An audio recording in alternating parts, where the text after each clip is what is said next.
Or just make them drop dead, you a killer. Shower you with all my attention. Yeah, these are my only intentions. Stay in the kitchen cooking up, got your own bread.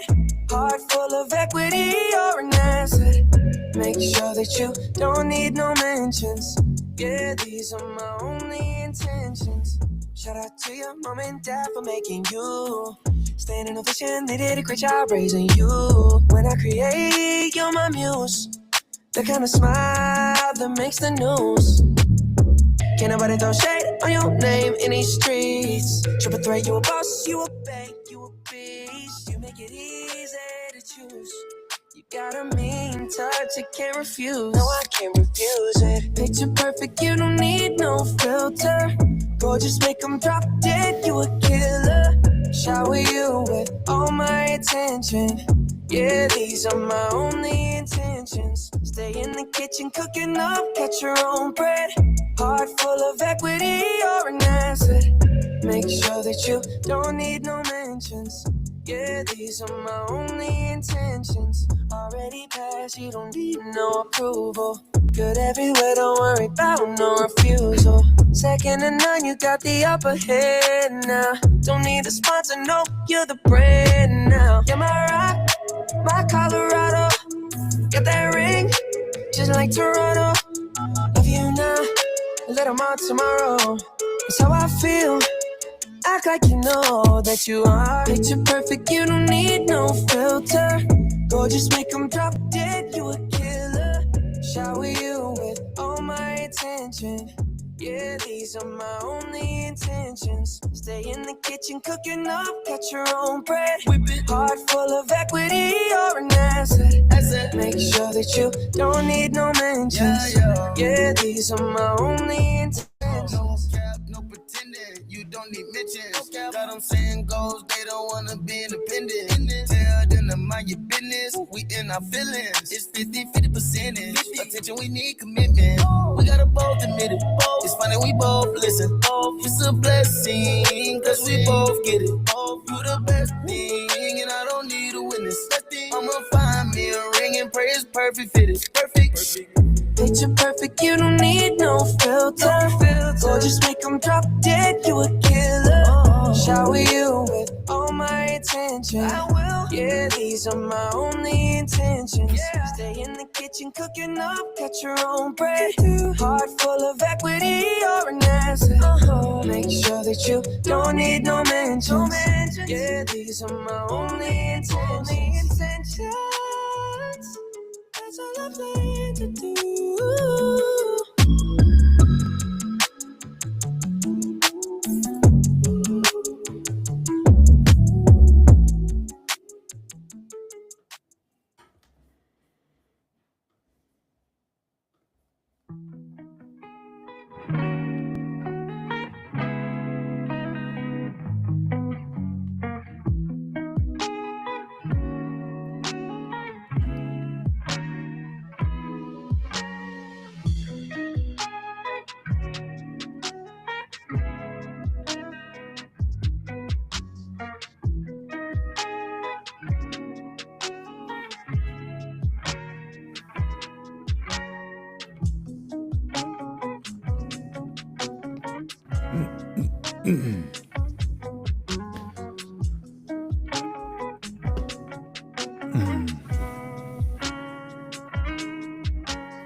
What's up, everybody?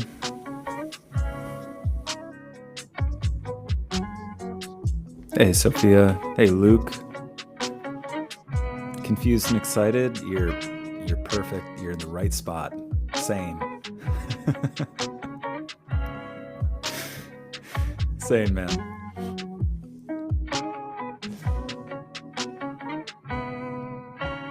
How's the music? Too loud?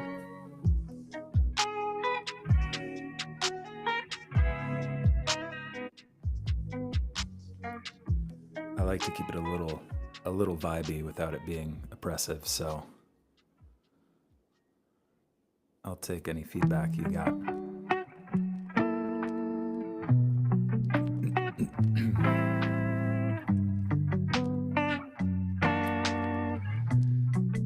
As we get settled in.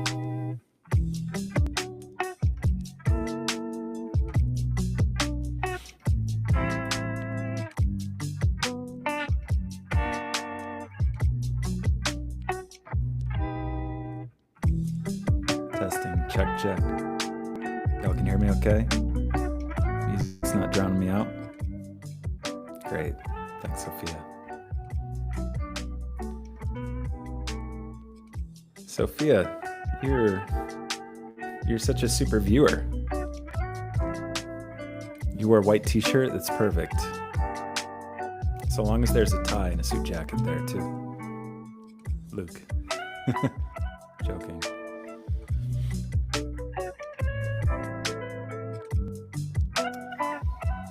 Yeah, so I'm going to go ahead and just lean in a little bit for anybody watching new, and speaking to you here, Luke. This stream is, I've been working with the keys for a long time, and it's become a central aspect of my work.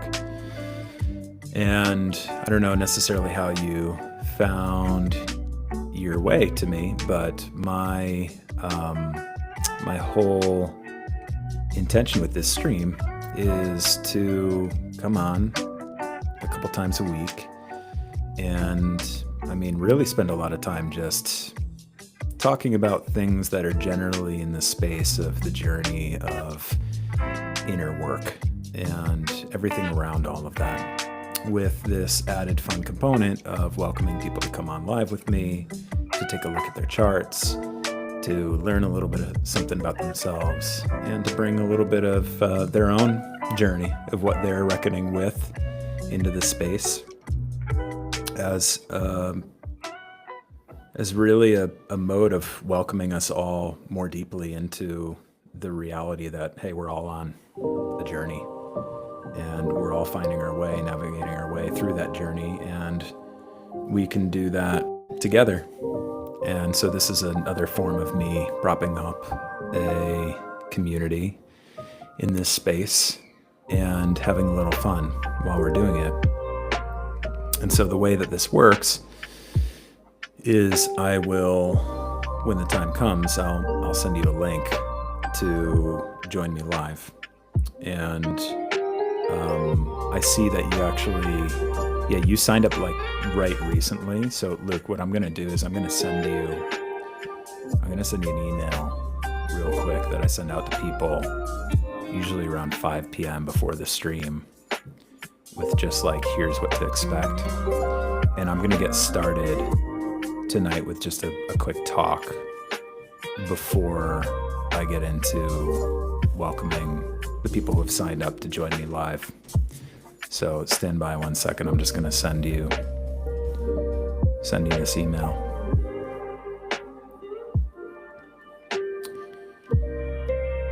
But wherever you are, whoever you are tuning in, just get cozy. And we're going to get into it in just a moment. And thanks for being here, because it's a lot more fun than just speaking to an empty room, though I'm happy to do that too. Okay, I sent it to you. So the first thing that I want to talk about tonight is about grilling kebabs on the grill. And I I wrote a letter earlier today, and I'm just going to share the story again of what I wrote in my newsletter. And that was that my son, who turned 3 this Saturday, and we celebrated a birthday party for him and invited a bunch of families who lived near us and his friends, and got to watch a bunch of super young toddlers running around, screaming, laughing, playing, doing their thing. And I was blessed with the title of Grill Master for the day. It was a beautiful summer day and awesome, great. And so I'm standing at the grill, and a friend of mine is there beside me, and he's talking with me, and we have been in the process over, it's funny, it's been really a short period of time in the grand scheme of things, given the amount of farm animals that we have, but really it's been about maybe 2 years, not even. Yeah, it's like a year and a half, not even, that we have been building out a little farmstead with 4 horses, 8 sheep, 17 ducks, 10 chickens, maybe 9, and a couple of beehives, 2 dogs, a cat, and a toddler. And we've been just building out a lot of the infrastructure of just like where all the animals live and shelter and all this stuff. This last winter was really brutal. And this friend of mine was standing there by me at the grill, and he was just looking around. He's like, man, I really just admire what you guys have done with the space. It looks amazing. And I was like, thanks, I appreciate it. And he was like, yeah, I know how much goes into setting something like this up. And then I as I recount the experience, it was like this like cosmic hush just came over me, and these words that started to flow out of me just like came from this deep space. And I said, you know, man, these days, and I'm like grilling these kebabs on the grill. There's like just a big tray of all these raw kebabs. And I'm taking them with the tongs, and I'm putting them on the grill, and I'm rolling them, and I'm taking kebabs off that are finished. And I was like, look, man, these days, 17 is a lot of ducks, a lot of poop, but a lot of eggs. And I'm like, you know, these days, I'm just standing at the grill. The kebabs show up. I don't know how the kebabs have gotten there, but they just show up. And I take the kebab and I put it on the grill. And when it's time, I take the kebab off the grill and I put it over here. And I don't know where it's going. It just goes someplace. I take the kebab, put it on the grill, take the kebab off the grill, take it off the grill, put it over here, and it goes. I don't know where it's coming from, and I don't know where it's going. And I just gesture and I point around to the property and the land, and I'm like, that's the case with the animals, that's the case with parenting, that's the case with building our community and work and all of this stuff. It's just the kebab shows up. I don't know how it got there. I take the kebab, I put it on the grill, I take the kebab off the grill, I send it away. And that is such a metaphor for how things have gotten these days in my life, where I'm just, the more that I wrestle with like how the things are showing up on the doorstep or where they're going, where they're taking me, that's when the problems start coming in. That's when all the stress, all the anxiety, all the friction, all the blow-ups, all of that stuff happens when I'm just fighting against the kebab. Who put the kebab here? Or where is this kebab gonna go? And the more that I'm just like, there's a kebab, I'm just putting it on the grill, and now I'm gonna take the kebab off the grill because it's time. The more that I'm just like that with everything in my life, the more everything is just super smooth, super easeful, and flows without much effort. And so that is, that was my letter today. And it was really just, it stuck with me, and it came from a deep space when I was saying it. And because my buddy, he was like, dude, he was like mid-bite. He's like, dude, that was so profound. And I was like, I guess so. And this laugh inside of me that came from this space, it was like, I know what it means to really fight that, and to have suffered for really fighting that. And when I look across our property or my relationship or my, parenting or all of these things and what I'm creating and building, there have been so many moments where I'm just like fighting with what's showing up on the doorstep, or I am fighting with this, or stressing out over where something is going to go and where it's going to take me. And this isn't like it's completely vacated and left my system. But I will say that in time, bit by bit, layer by layer, leaning more deeply into this work, leaning more deeply into meeting the parts of myself and unraveling unconscious patterns, the more I'm able to actually just like rest and enjoy my station right where I am, and trust that anything that's showing up, the kebabs that are showing up beside me, are meant to be there. And I just have to be with them. I just have to take them, and I have to just bring my presence to them. And when it's time, I need to let them go and allow for life to continue to carry that stream forward in wherever it wants to take me, take my family, and so on. And so that's my little intro spiel today around trust and surrender that is an endless lifelong journey, and just a way that I was able to find a funny epiphany way of comprehending that process that I've been just yoked through over all of these years in a moment of just tending to the grill at my son's birthday party. So there you have it.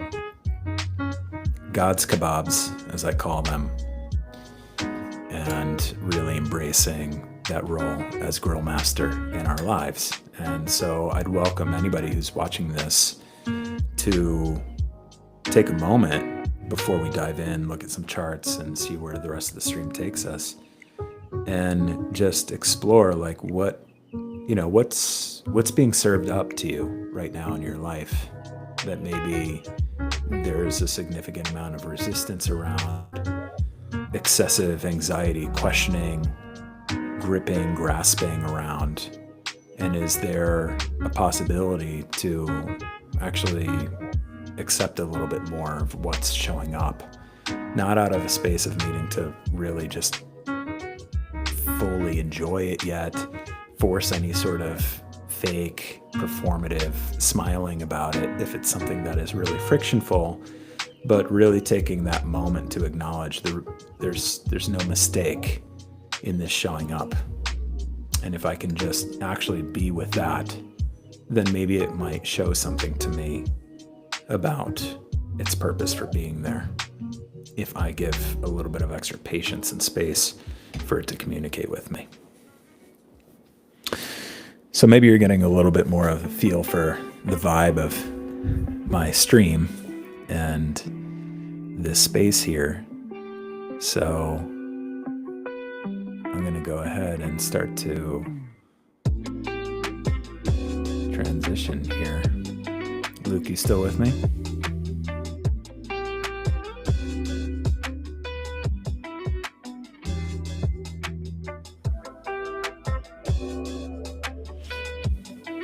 If you're still here, Luke, holler.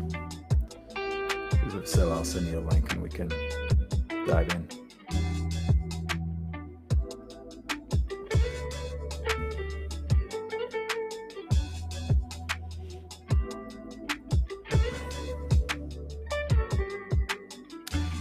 And if you're not here, who is here?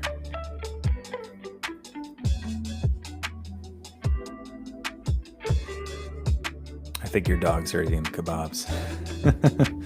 They probably are. At least one or two of the chicken kebabs escaped. All right, Luke, what I'm going to do is I'm going to send you another email. You're going to get another email in just a moment, and it's going to be a link to join me live.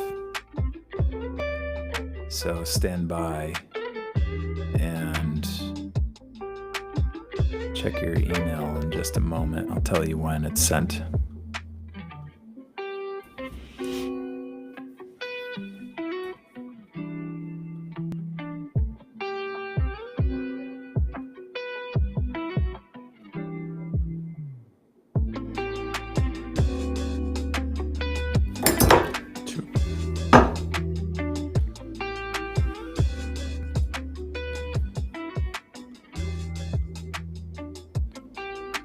Okay.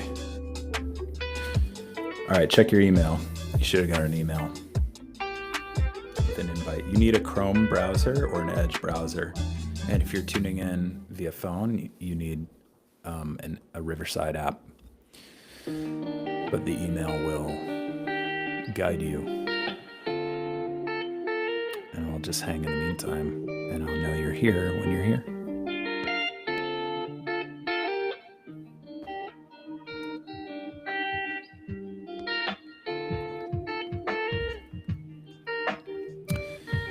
The other thing that I want to say before I start getting into everything is I'm going to post in here. I posted on Instagram today and in my newsletter that there was going to be a little surprise offer today on my stream. And I'm going to share what that is.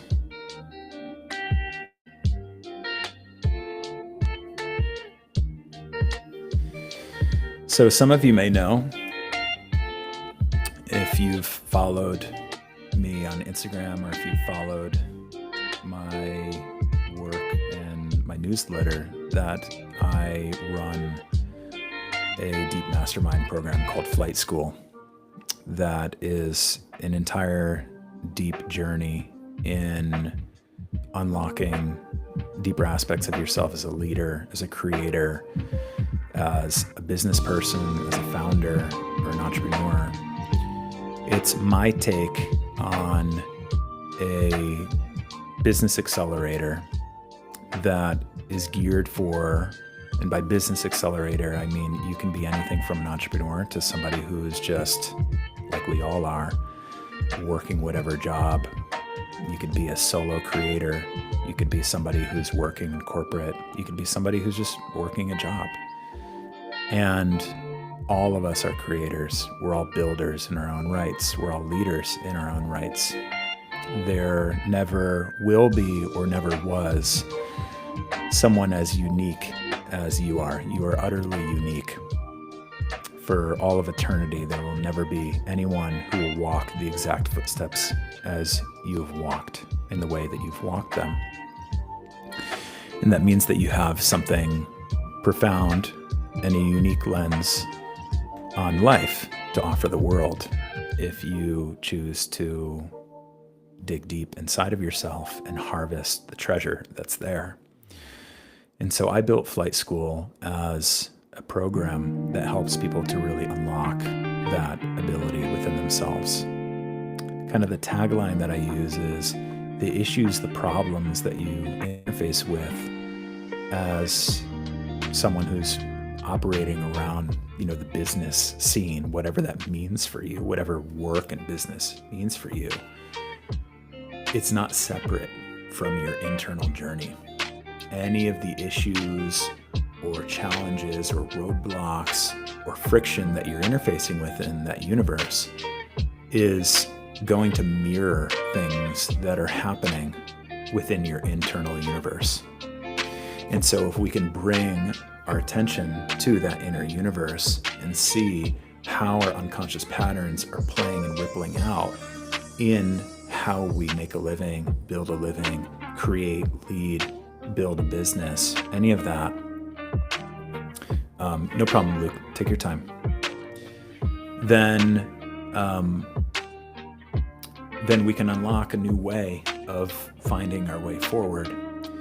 And sometimes in life, and I know this myself, and it's the thing that originally burnt me out, is we try to excessively force a square peg through a round hole. Sometimes that can look like us being in a position or an environment that isn't conducive to what is true for us. Other times it may mean how we kind of allow for toxic relational patterns and dynamics to run us over or lay waste to our sanity and our peace in our day-to-day lives. Other times it may look like totally just pressing on the accelerator pad indefinitely and bringing us to a state of burnout like it did for me, trying to force our way into whatever projection of success that we've kind of gripped onto and set the bar for that we need to attain. Otherwise, we're not worthy, or we're just, deemed a failure. And so flight school is an entire program, an entire mastermind that's meant to really unravel all of that. And it focuses and leans into this work with the gene keys and a whole other suite of tools and just kits to really support people in that journey. And this Friday is the final session of the first round of flight school. It's a 6-month program. And I am getting ready to start my launch process for the second cohort, the second round of flight school. That's going to launch on September 22nd on the equinox. And I'm offering this week to people who are on my stream that if you are curious at all about this, if you book a discovery call with me this week, you don't have to meet with me this week, but you just click the link and you just set some time on my calendar and you just sit and talk with me. And you ultimately decide, we ultimately mutually decide that it's actually, the right call for you, and it feels like something that feels super aligned, and you go forward, I will knock off $1,000 off the price. And this is not a weird, sales tactic journey here inserted in the stream. It's actually just a way that I've been finding, as I did with the first cohort with flight school, and actually a reparative experience for me around sales, which was always a crunchy experience for me, that I just trust so deeply in every single person's knowing about what's right for them and what isn't. And I am right there with each person, exploring whether or not it's the right time for them to join something like this and whether it's the right fit. But if you're curious to learn more about flight school and you're thinking you'd like to explore whether it would be something that would be good for you this fall, go ahead and click the link, set up a call with me over the next, just book a call with me over the next week. And if you ultimately decide to join, I'll knock off $1,000 off the price as a thank you for joining my stream. So I'm going to drop this in the chat. I want to see if I can pin this. I may have to send it on YouTube. Stand by, Luke. Send a new link to you. Okay.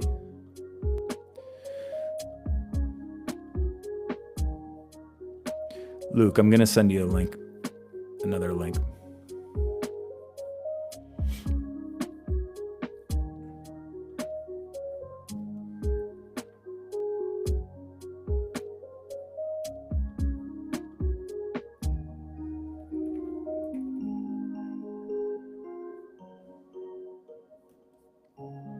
Okay, go ahead and try the one that I just sent you.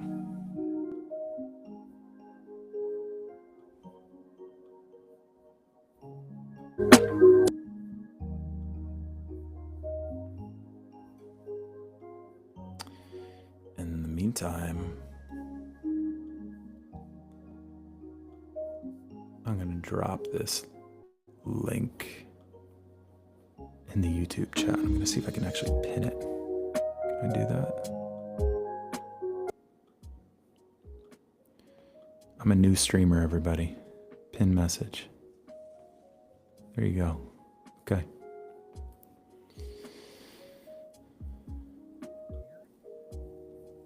Oh, I hear somebody. Hey, Luke. What's up, brother? Can you hear me? I can't hear you. Or I can sort of hear you.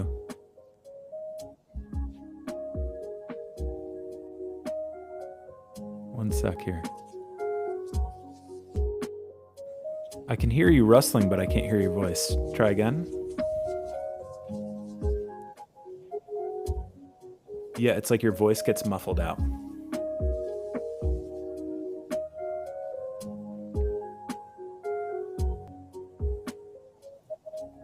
Is it possible to take the AirPods off?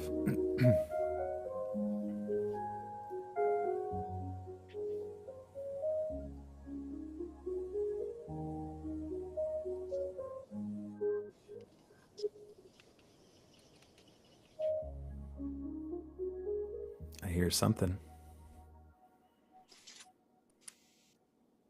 All right, how about now? I got you, man. How's it going? Let's go. Hey, All what's right. going on, Patrick? Hey. Where are you tuning in from, Luke? I'm from Connecticut. Oh, no way. I grew up in Waterbury. Well, I didn't grow up here. I moved here about a year or so ago. Okay. But yeah, I'm in Canaan, Connecticut, which is in the northwestern corner there, in the middle of nowhere. Yeah, sure. No, it's a beautiful, Northwest Connecticut is beautiful. I drive through it all the time to go see my family. And my parents still live in Connecticut. You still got me? Am I coming through? Yeah, I can hear you. I'm just waiting. I just wondering like how this works. Yeah. So here we go. So have you ever heard of the Gene Keys at all? So full disclosure, I'm pretty new to the whole, like, I don't know a lot about astrology. I don't know a lot about crystals or any of those things. You don't need it. This is a recommendation from a friend of mine. Cool. Who said that you were pretty smart and you're pretty good at this stuff and that you could walk me through what I was looking at. Because I just looked at I plugged it in on the website and I just looked at it and it looks like foreign to me. So Totally. I'm interested to see what you have to tell me about it. Yeah, totally. It's completely, I mean, it's like the way I frame for people is the keys for me are, it's literally, it's like a language. It's learning an entire language. And that language is the language of archetypes. And archetypes are essentially like the language of our subconscious. And what I mean by that is when we move through our lives and we interface with things and we kind of experience what's called like synchronicity, like things where it's just like almost too perfect when things are just happening. It's like you show up at some space and you were thinking about something and there's like that word in front of you, or somebody shows up or somebody calls you when you're thinking about them. It's like it's that sort of territory. It's like what starts to open up our ability to be able to bridge this gap between there's something kind of deeper within the recesses of my psyche that's subtly guiding me through my life, like along a river, along my way. And then there I'm met with things that I'm seeing with my conscious mind that are reflecting back some of what we would call maybe like our gut sensation, our like intuition. And it's the best to me that really, like when people talk about like feeling some semblance of a connection to, you know, what would be called like magic, or just like that kind of inexplicable territory. The archetypes are a way to kind of decode and understand how maybe that canoe, you know, started to traverse that path that took me to this place or that place. And so when you look at your chart and the gene keys, you don't need to know anything about astrology or like crystals or any of this stuff, really. It's like what you're looking at, man, it's like a map of your subconscious. And I tell people that it's like when you look, and you don't need to, we'll look at some of these words in a moment, but at some level, it's like when you look at this is a self-portrait. And the more that you look at this, the more you explore this language, the more you start to see your life staring back at you. And the things that you've lived through in your life, the things that you find that you're gifted at, and also the things that you've really like struggled with in your life, the challenges, the friction points, the pain, the suffering, like all of that gunk, and everything in between. And this journey, maybe have you heard the word alchemy before? Yeah, of course. Okay. Well, alchemy in plain terms is being able to transmute lead to gold, or in the language of the gene keys, is to transmute what's called a shadow into a higher gift, a higher essence. So when you look at these different positions in the chart, and you'll see a bunch of these words, some of these words may seem familiar, like words like dullness or conflict or corruption, but then you may say like, well, what the heck is, I guess like even like what the heck is fluorescence? It's like, what is that? And what you're looking at is a spectrum.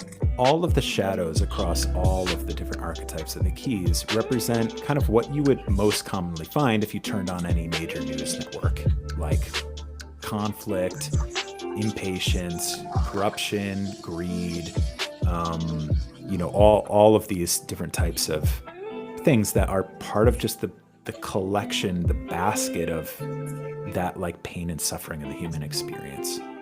And in the language of the gene keys, those shadows, they're to be considered as seeds. And a seed isn't going to turn into anything if it just stays locked away in a drawer and doesn't have any soil or sunlight or water to do anything with it. And so the alchemical journey with the keys is being able to look at these shadows, take them in, and connect with them. Like, where in my life do I experience dullness? Where in my life do I experience conflict? Where in my life do I experience inadequacy? And then find how, by sitting with that, it actually opens up a journey for us to understand more deeply why we've experienced those experiences in our life. Because, for example, look at this key, for example, without even knowing anything about these other words, just taking my word that these three words, inadequacy, resourcefulness, and wisdom, that this is a spectrum. From inadequacy, there's a connection between our feelings of inadequacy and our journey towards wisdom. If somebody wrestled their whole life with deep-seated feelings of inadequacy, and they were able to really move through that and kind of emanate a deep quality of wisdom in their life, it adds a level of authenticity in how they move through the world. When somebody else comes along and is wrestling with their own inadequacy, it's like, who are you going to listen to? Are you going to listen to the person who was like there at that rock bottom of inadequacy and found their way through it? Or are you going to listen to somebody who just kind of like peddles cheap words of wisdom, but never really kind of presents like they ever went there to the depth of that pain? You're going to listen to the person who like really wrestled with that darkness, with that shadow, because it inspires from human to human that sense of like, hey, if that person could do it, then maybe I could too. And so when we look at across these keys in the chart, we're looking at different shadows that we've wrestled with, and depending upon where they show up in different positions, they have different connections to different qualities of ourselves, like how our mind works, our intimate and romantic relationships, our sense of foundations in our life, like what makes us feel really rooted in our jobs, in our relationships, in like literally potentially even where we live. And seeing these patterns that have kind of rocked the boat in these different parts of ourselves. And so I want to just like pause for a moment here before I go any further and really just ask, because there's like, obviously I can go through and I can just riddle things off, but it's also helpful to the extent that you feel like sharing anything. Like it's helpful to hear a little bit of like, is there something that's just like a challenge that you've been interfacing with right now in your life? Yeah, I can share. Mm. Lately, I've gotten a new job about 3 months ago, and it's a good opportunity for me. Mm-hmm. Uh, I was I got sober about a year ago, Mm-hmm. and it was a really, really. I came from a very dark place. I was not functional. Yeah. I was really, really, you know, my shadows were in control or whatever, and Yeah. uh, the job that I got ended up being the place where I got sober, which is Mm. great and it's a good opportunity, but it's a very difficult job and it's very um talking about feelings of inadequacy, because I don't think that the shadow is correct me if I'm wrong, but the shadow isn't inadequacy itself, but it's the feeling of inadequacy. Well, it's like these are, whether it's like, inadequacy or stress or, dishonesty or constriction, they are, it can be a feeling, it can just be the experience of that.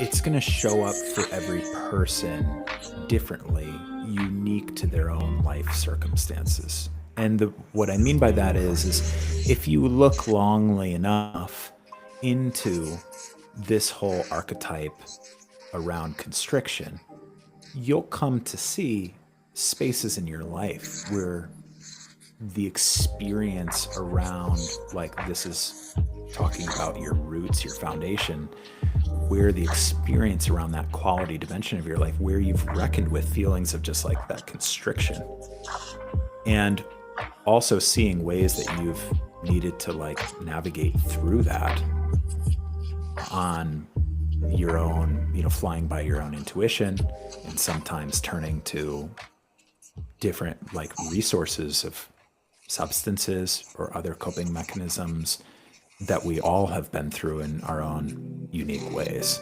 And so it's like the experience of that word in your life, which can have a lot to do with like the feelings of that as well, but it will show up differently for every person in what that means to them. Okay. Yeah, so a lot of what I struggle with these days is I notice that I carry around a lot of anxiety, and I Mm-hmm. carry a lot of feelings of inadequacy that I have to like actively, consciously like try to dispel. Uh, but like if I'm not paying attention and I just walk around and go throughout my day, by the end of the day, if I'm not paying attention, like I'll feel like really tense and really anxious, and I'll have to actively meditate or do some kind of ritual to like bring my brain back down to neutral. Sure, Um, sure. so Yeah, but what I wish is I wouldn't be picking these things up to begin with. Like I wish yeah, I wasn't like I feel like I'm just constantly adding bricks to my back or something. yeah, And it's totally. like I wish I wasn't picking them up. I wish that naturally I could catch myself doing it and just leave the anxiety there and continue, rather than having to constantly uh compensate it like later, like with the meditation, with Yeah, the rituals, whatever they are. yeah, yeah. Thanks for sharing, man. And Hmm. it's definitely like this stuff. It's part of that shadow. The way I talk about the shadow sometimes is it's like when you're in the seed, Like if the shadows are the seed, imagine yourself like inside of a seed. It's dark and we're bumping against these hard walls, banging our heads like here, like moving our hands around in our lives, like trying to find our way, understanding like, why do I keep on slamming my head over here and slamming over here, and I'm trying this thing and that thing, but it keeps on showing up. And it's like most people will just live their whole lives banging around like a pinball inside a seed, never realizing that it's a seed, and that each time that we're banging into those walls, it's life actually presenting us with an opportunity, rather than to ricochet off of it, to take that moment and like touch it and say, wait, hold on. Okay, this is a seed that I'm in. And by actually being with that and witnessing that pattern and all the ways that it shows up in our lives, it opens up a new way where we're no longer trying to either kick and stream and prevent that from happening in the first place, or it happens and then we're trying to like immediately make it go away by slapping on different types of band-aid, things or practices or this or that to try to just like tend to it because it's uncomfortable, and it's like we don't want to feel that way, when instead what's really that like bumping into those walls in the first place is inviting us into is a state of being in relationship. Like what is actually here when I stop trying to like fight it or get rid of it, but I actually just sit with it and listen to it a little bit more deeply. Maybe it has something to tell me about my life, what I've lived through. Because any of these uncomfortable patterns, uncomfortable experiences that come up for ourselves in our lives in these ways, they're emanations of very young parts of ourselves. Have you ever heard the phrase inner child work or inner child healing? Yeah. Sure. Yeah. It's like, imagine that there's like an age 2 Luke and an age 4 Luke and an age 7 Luke and an age 21 Luke, and they're all kind of looping in their own space of different experiences that were painful, that didn't have the appropriate environment of care to repair in the moment of whatever those difficult experiences were. And so they kind of live within us. And as we move forward in our lives, life will take us into almost like echo experiences emanating from all the way back in time as an opportunity for us to, rather than fight it, be with it and come to learn like, hey, that's like 4-year-old me that actually just needs me to not try to get rid of him, but needs me to just like sit with him and give him a fucking hug. And everybody's got their own experience with all of this and their own unique journey. And what I want to share when I'm looking at your chart as something, specific here is, if you look at your chart, Luke, you see how I don't. What's that? I said I don't know what I'm looking at. Oh, okay. I can see it, but I'm just it just makes me laugh because it's like, well, you can see here, Luke, and it's No, man. No. I'm gonna walk you through it. Trust. I'll walk you right it. through it. So when you see how it says line 4 here, you see how it says line 4. Mm-hmm. Okay, and you see how it says line 4 here. Yeah. Okay, it says line 4 here. It says line 4 here. It says line 4 here. And it says line 4 here. Okay. That line can be a 1, 2, 3, 4, 5, or 6. And I'm going to keep it super high level because you've never touched into the gene keys. But the thing that I'm touching into here is that when you have a predominance of a certain line in your chart, it means that a certain theme will be more prevalent for you in different aspects of your life. Like if each of these positions represent different kind of qualities or dimensions of who you are, having a lot of line fours across many of them means that the underlying teachings and experiences of the line four will be more widely relevant to you in your life. And so I'm going to speak about the line four's experience. So the line four is connected to the heart. It's the line of the heart. And you see how it says here, rejection/gentleness. Mhm. The overarching wound of the line four, the wound of the heart, is the wound of rejection. And what happens when we experience rejection in life is that the heart goes cold. It's kind of like, it's like we experience rejection. You know, we deeply want to have our heart being open and warm and vulnerable and loving and emanating all the stuff that we hear about, you know, all of that stuff. But life can be cold and sharp. And whether it's through challenging experiences in our upbringing or reflections of a broken society or whatever, relational experiences, stuff in our work, there's a lot of sharpness out there. And we, in time, little by little, we start to learn this posture of protecting that heart, where because of life's cold sharpness, that rejection, it's almost like we kind of build this cage around the heart.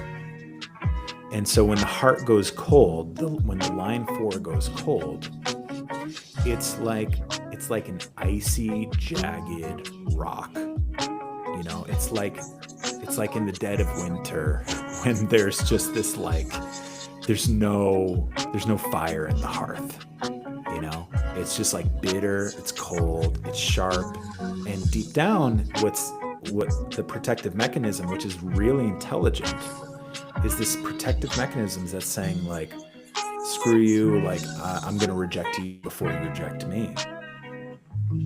And what that can create for ourselves throughout our lives is relationships where, you know, we kind of oscillate between wanting to open ourselves up to that space of like warmth and love, and then closing off and maybe stiff arming certain things in our lives out of that gesture of trying to just keep a protective barrier there.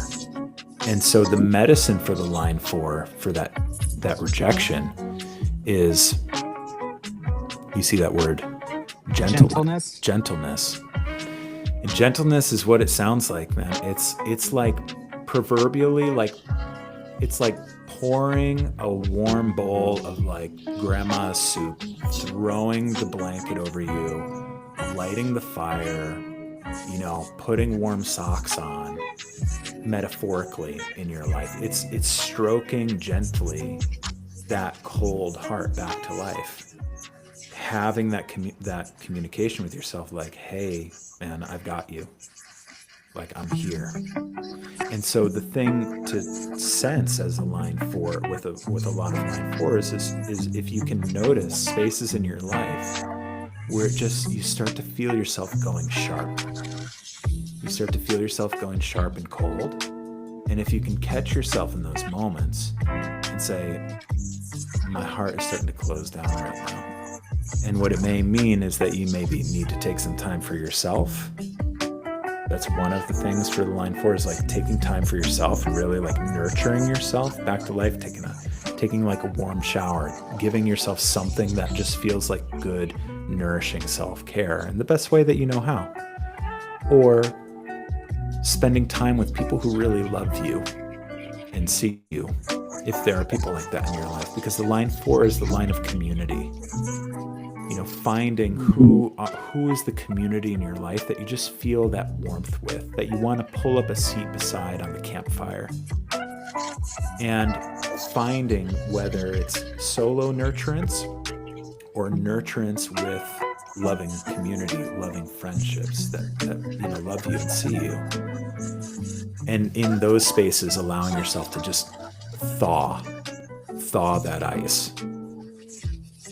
That is a reparative gesture for the line 4. And some of the ways that you might see or notice some of that stuff coming online may be like if you start to feel really stressed, if you start to feel really serious about things, if you start to feel constriction in your breath, you know, and a couple other things, but I'm gonna just keep it there because that's like plenty. You know, sometimes when I do a session with somebody, it's like we'll spend, you know, an hour, 90 minutes literally just like looking at one key because it's just like there's so much there.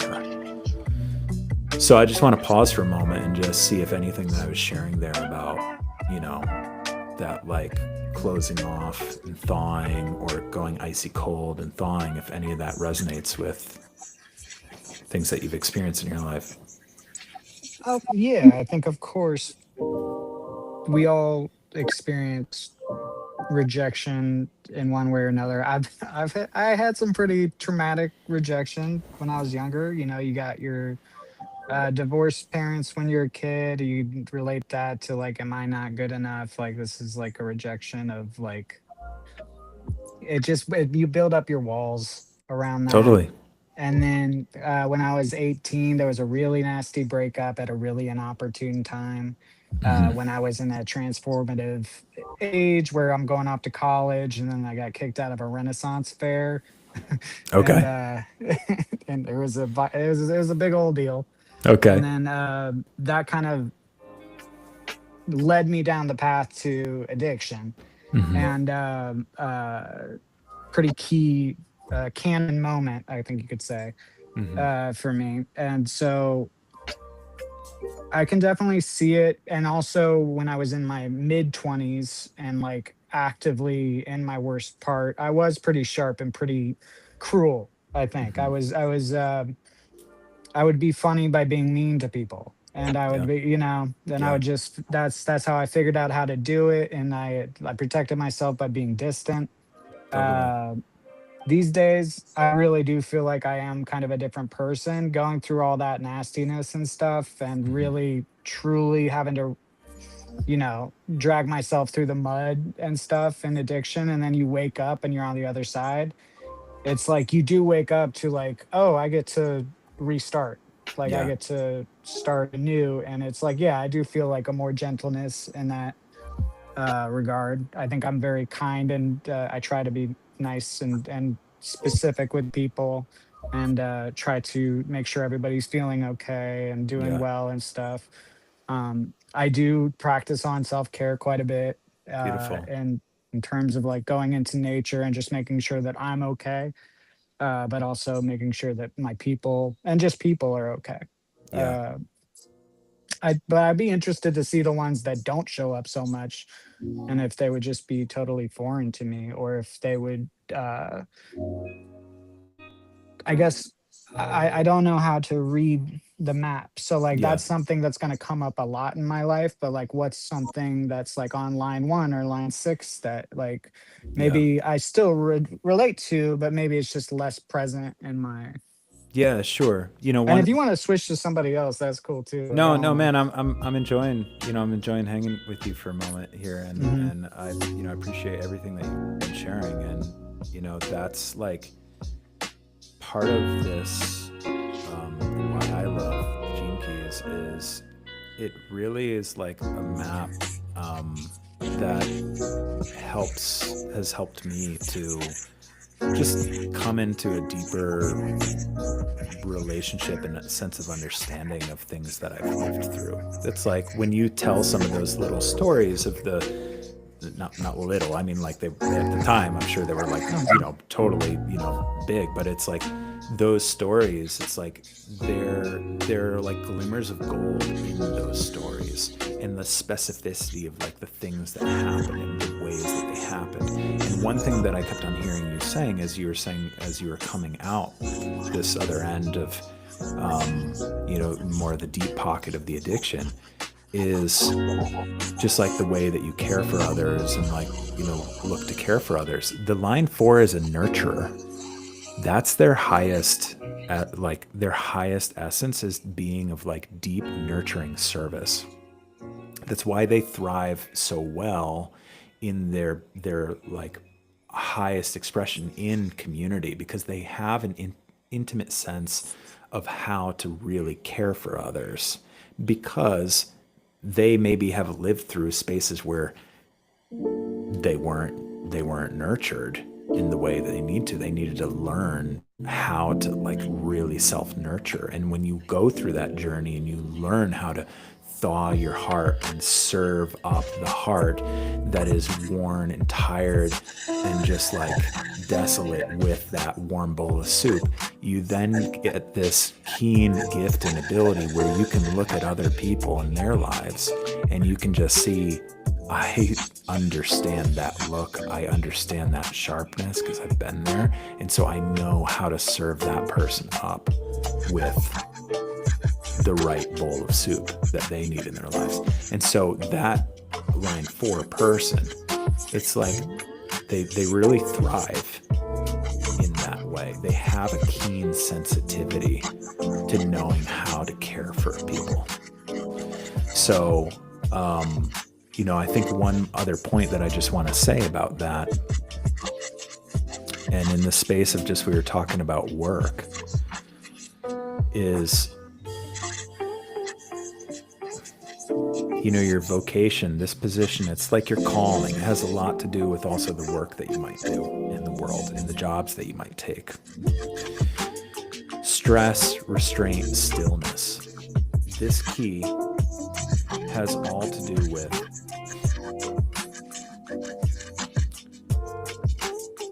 how when we're feeling stressed, how we come into our breath and we practice a level of like healthy restraint, holding ourselves back. Because that stress, it can lead us to wanting to feel like either we're behind and we need to speed up, or we're like too far ahead and we need to slow. It's this sense of like we're never really walking to the drumbeat of life. We're just off pace in one way or another. And so stress can run rampant. I mean, we all experience stress, but especially for you in the position that this is in, and the way that this will be like a deep influence in the work environment specifically. When you notice yourself getting stressed, as it will inevitably continue to happen, Mm-hmm. seeing if you can notice, okay, I'm feeling stressed, noticing if that sharpness, that coldness, that turning off, shutting off starts to come online. And if you notice that, seeing what's one way that I can kind of like hold back in my life. What does that mean? Maybe it's holding back from like pushing too hard.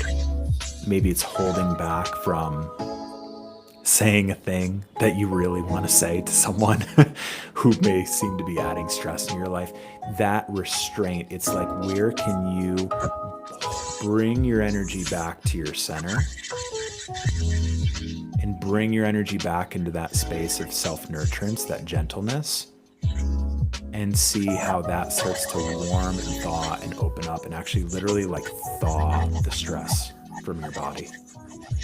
It may sound a little bit strange and funny here, man, but it's like these patterns, they're so specific. It's when those experiences come into our lives, it's almost like we have to turn our head a little bit sideways and look behind the curtain of the person or the experience that's showing up on the doorstep and say, okay, here's a stressful situation. Pause on life, like pause the DVD for a moment.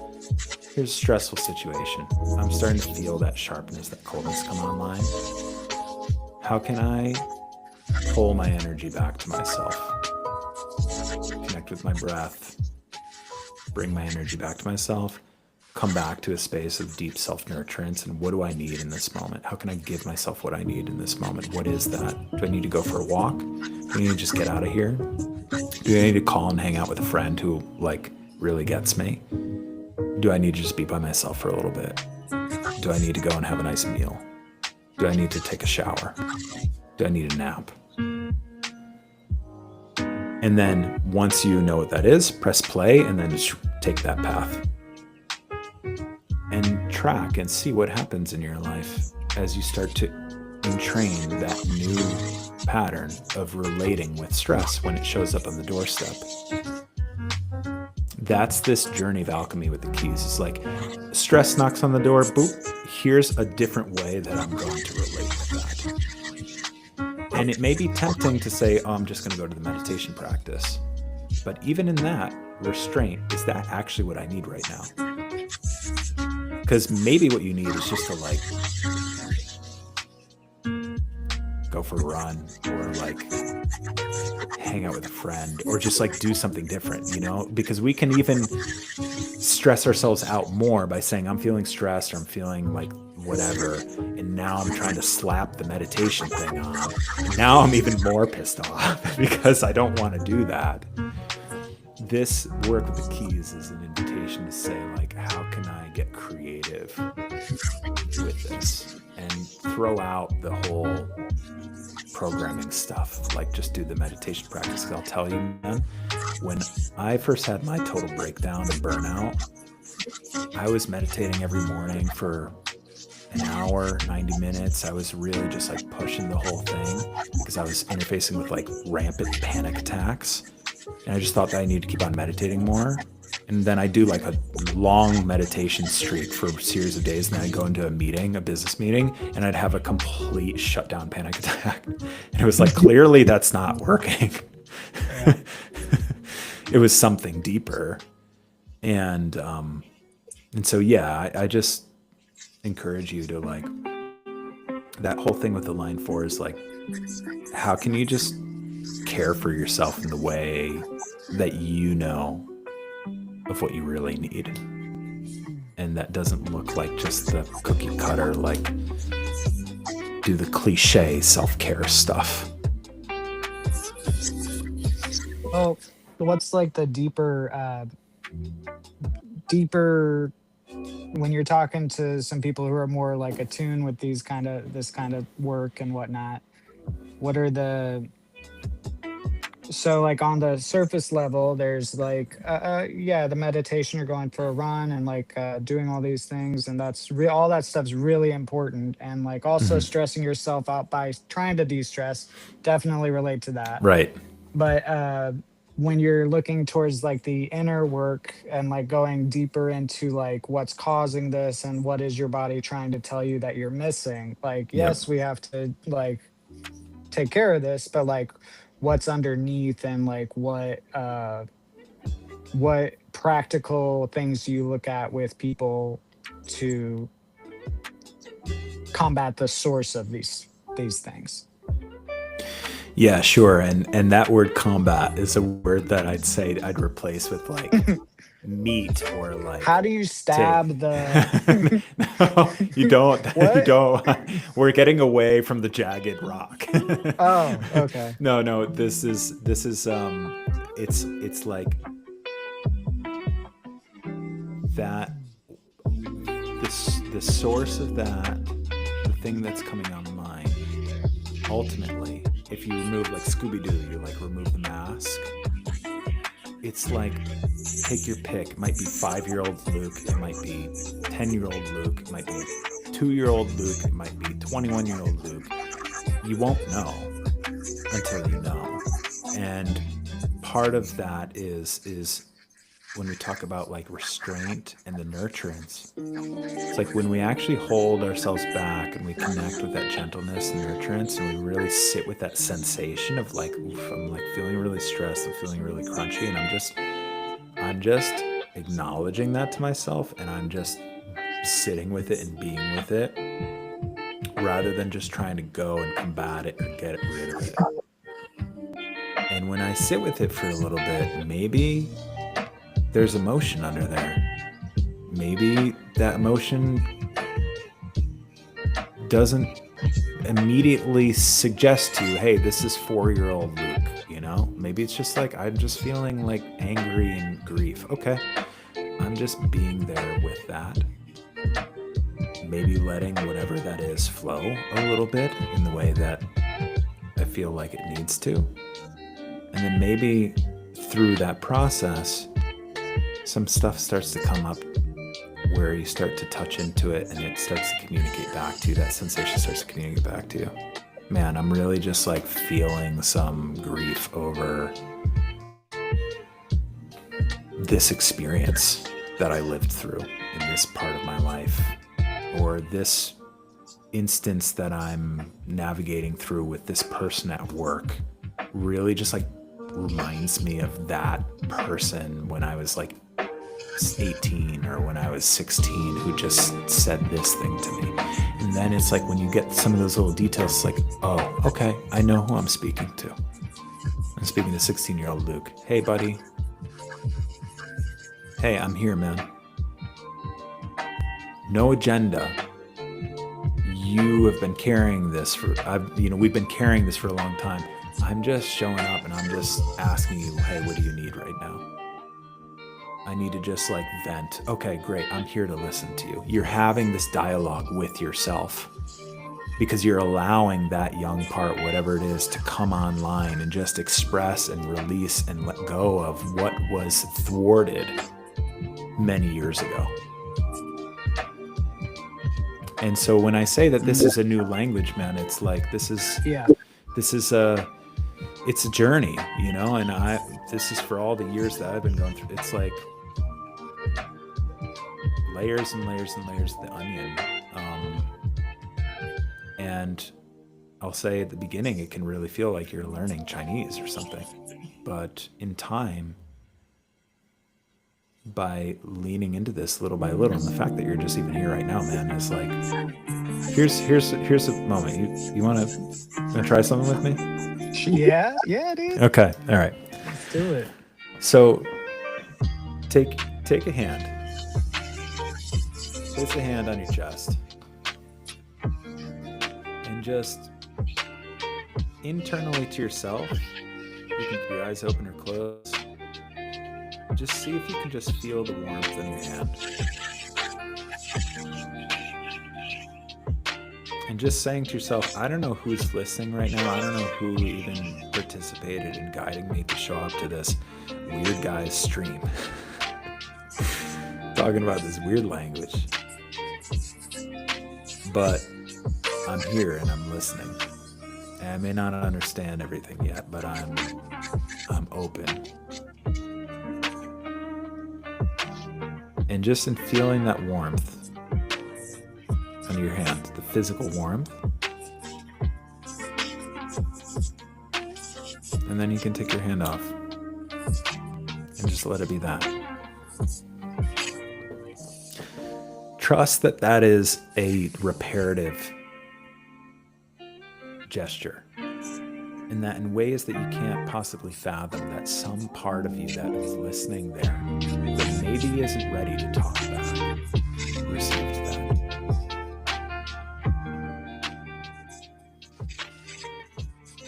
Yeah, man. I thought you were gonna confuse me with planets, and you threw emotions at me. That's unfair. That's a switcheroo. Well, Gene Keys, man. I mean, it's like, I love talking about all the woo-woo stuff. I do too. As much as the next person, but at the end of the day, this is the gold, man. This stuff is like, this is the stuff that 100%. changes our lives. I think that the reality is that, like, I do think that I'm gentle and stuff, and like my actions, and I think that that's a goal of mine, and I think that I behave that way, which I think is great. But like in terms of like actually being like warm on the inside and like having access to my emotions and like actually being able to talk to like younger Luke and stuff like that, ice cold, man, ice cold. Very much shut off from those things, and I've tried to do the work and stuff, but it's like, it's not so much that it's a language that I don't understand as much as it is this very, very well established brick wall Totally. that I just run Yeah. into. And I'm still at it, and like, I'm still relatively new in my new journey and my new life and whatever. But it's I was I came in with an open mind. I didn't know what I was expecting, but Yeah. I'm very impressed. Like, yeah, this Uh, is all very good stuff. A lot to think about, man. A lot oh to think man. about. Well, thank you so much, man. It takes like a tremendous amount of courage and vulnerability just to come into this space, and I think that like this stream, I'm really just creating it with humble beginnings here as a space to just like welcome people and wherever they are to like come on and just like explore a little bit like this, and that there's so much that we can learn from hearing one another's stories and finding connection and the stuff that we're interfacing in our own lives. And I also just want to say that just because you filled out that type form and came on this one time doesn't mean that you're like one freebie is done and that's it. Like this is really, I will of course like give priority to people who I haven't seen, but like if there's space and you're on and you want to explore again, like I'm here every Tuesday night, and on Thursday mornings is a little bit more like I do like a webinar type teaching with a couple of friends, but yeah. And as far as learning the language, man, I'm saying like it's like the ocean of your transformation is made up a million drops of like what we just did right there, because these parts have had such crazy depths of trust shattered in different ways throughout our lives that the most important thing is just being consistent and just showing up, being like, I don't know why I'm doing this or who I'm doing this for, but I'm just open. And then come to find out, you sit there rather than trying to bring the sledgehammer to that brick wall. You just sit by the wall and you're just like, I'm done trying to break you down. I'm just gonna sit here and let my place my warm hand on you, or just sit beside you until maybe you want to open that door, and I'm patient. I'm just gonna keep on hanging here. And then you find that after however long, that little part like opens up the door and is like, really? You're still here? It's like, yeah, I'm not going anywhere. And then it's like, poof, that opens up a whole thing. So I'm just wishing you the best on your journey, man. And you seem like a beautiful man who's leaning in, and that's everything. Patrick, I was convinced this was going to be fast and easy, and I was going to be enlightened by the end of this. What? No, I'm just kidding. I'm learning. I'm practicing this thing where I can just snap my fingers and then it's Dude. just the lightning bolt hits. But I didn't get the instruction manual, or they left the page out. So I'm still trying to figure that one out. I appreciate you, brother. Super, super good. I'll be tuning in. All right. All right. Likewise. I want to dude. see other people in the hot seat. Yeah. Enough of me. Yeah, definitely. You'll see them. Take care, my friend. All right, brother. Bye.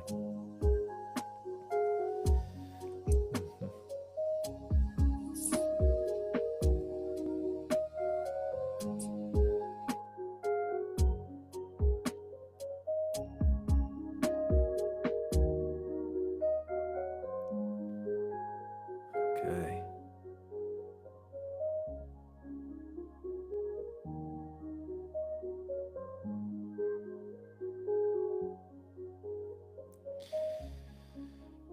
Oh. I don't know if he's still here.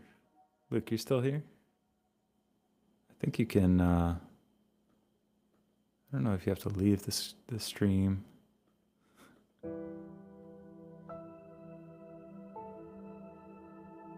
don't want to remove him because I want him to be able to stay. Wait. Oh, remove from the studio. Yeah, there he goes. Okay.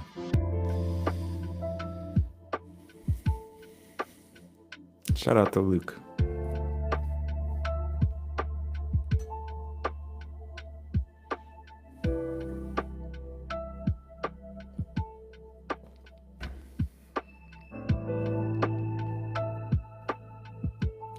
I love talking with people who have a lot of line fours. I feel like, honestly,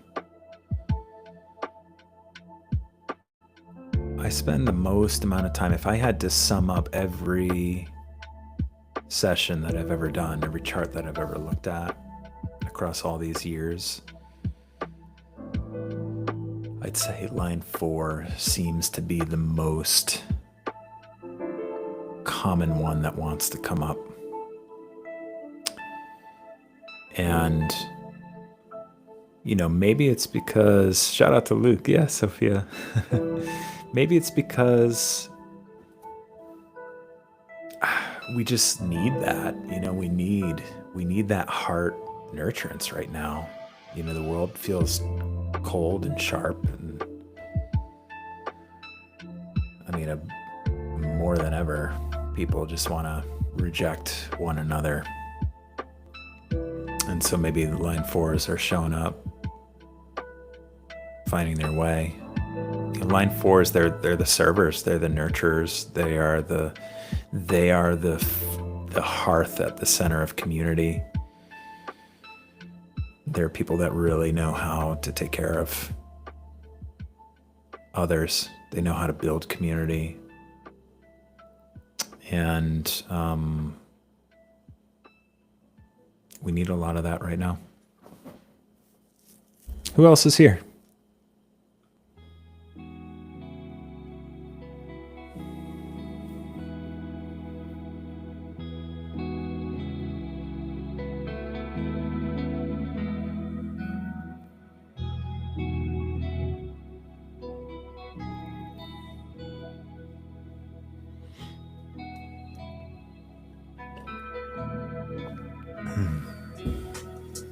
Thanks for hanging on my stream.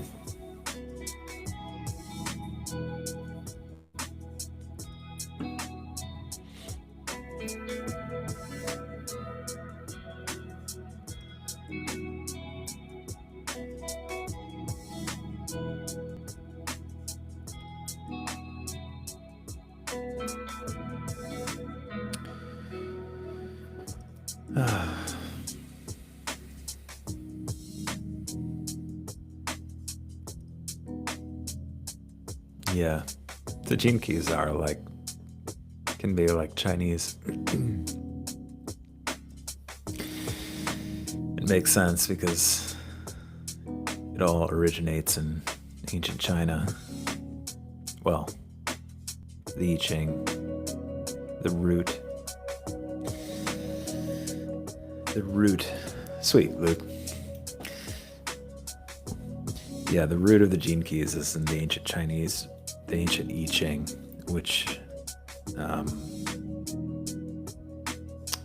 sages from eons ago in ancient China started to connect with what I call the binary code of life, yin and yang. Let's see if I can do this. Does it work? No?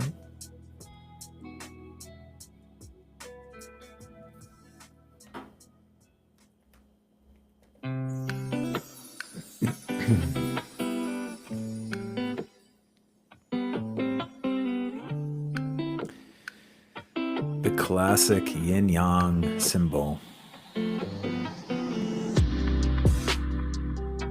So for those who are interested, nope. When you look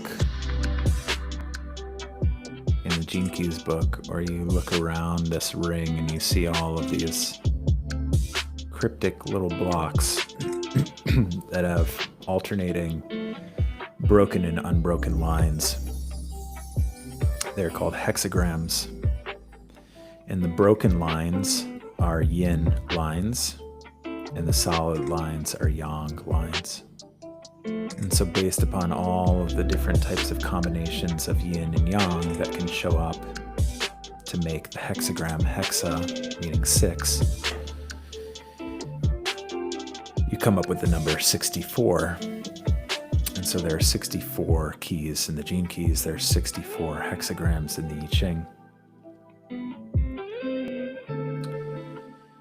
And based upon all of these different combinations, like the binary code of life, the zeros and ones, the yin and yang, that make up all of these different hexagrams, you come up with these different keys, these different archetypes that are universal. You know, the sages in ancient China, the I Ching is called the Book of Changes. And the sages would interface with the I Ching as an oracle to come into right relationship with change in life. They would consult the I Ching, which by consulting the I Ching is essentially it's opening up a doorway to a conversation with the essence of life to bring forward insights about what somebody was navigating through. And we work with that today as a way of, you know, people have translated the I Ching. There are all different types of translations, and I have an I Ching book, and you can work with it. And for some big decisions, I will consult the I Ching because it's like it's a way of reaching. It's like almost like it's like reaching through the fabric, almost like the Matrix. It's like reaching through the fabric to kind of just like peer behind the veil and say, hey, like what's the actual essence of what's going on here? And if you've ever worked with the I Ching, or if you've ever looked at an I Ching book, you'll know that you'll read a passage. I should bring the I Ching book on one of the streams. You'll read a passage and it will be like, because it's translated from super ancient Chinese, it'll say something like, the king's horse arrives in 3 days. And you'll ask this question, and it will say all these things, but then it's like by reading between the lines, you'll see that through all of this kind of cryptic language, it's speaking right back to you about something that you're interfacing with in your life. And so the Gene Keys builds on that, and the Gene Keys came through Richard Rudd as a more modernized transmission of that ancient rootstock of the I Ching to meet the modern psyche, so that you're not trying to understand why the king's horse is coming in 3 days, and instead you're like, oh, where in my life am I feeling constricted, and how do I relate with that? It's more approachable until the king's horse arrives on your driveway in 3 days. I have a funny story about that with the actual horses that we have on the farm.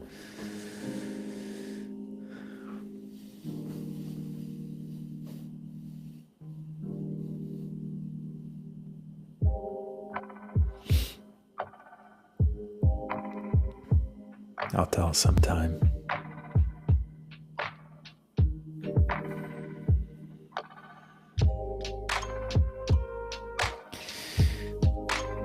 But yeah, the positions in the chart, they're these different keys, these different archetypes, they show up in these different positions of the chart based upon the moment that you're born and where you were born in different celestial bodies and where they existed in the night sky or in the daytime sky while you were born. And so it kind of imprints an architecture, a code, and a map.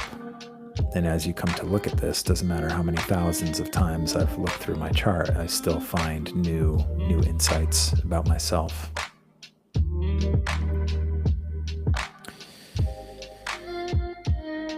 I'll look at those words over and over again, and I'll explore my own journey through the stuff over and over again, and there in my life will something appear that shows me a new layer, another layer of the onion, another subtle teaching, invitation.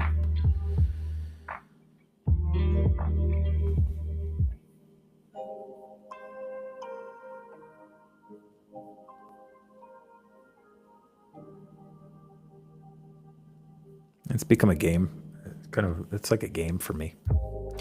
Most people stream and they play games. This is my game.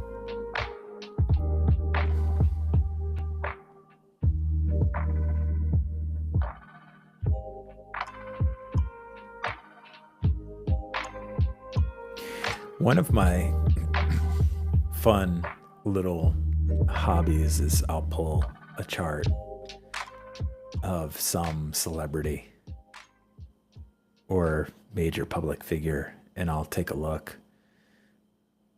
and as I start to look around, I'm like, oh, there they are.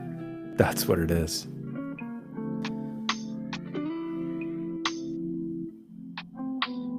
And I've thought of doing that. I've thought of doing that before, and doing like Instagram posts or stuff like that just looks at celebrities, charts, and things like that. But I always run up into a little thing. I mean, as much as it's interesting to me, and there is still something where I feel like it's you're getting into territory. What's something that surprised me about my chart?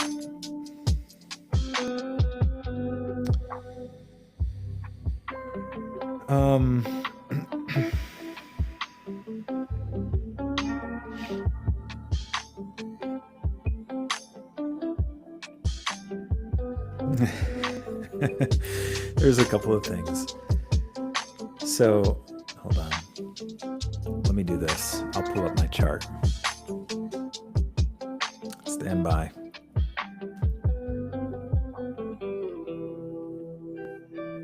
You would think that I'd have it on speed dial. It's probably buried in some of the recesses of the files on my computer, but I'm just going to pull it up fresh. I'm gonna put myself in the hot seat right now.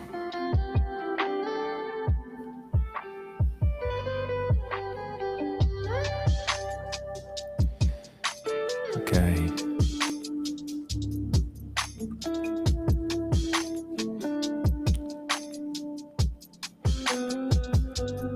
Here we go.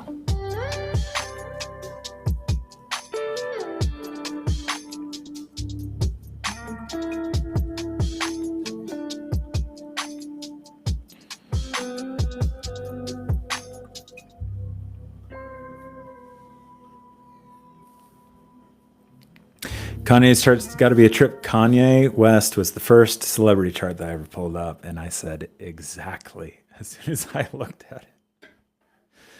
I said, there he is. Donald Trump's is also a trip.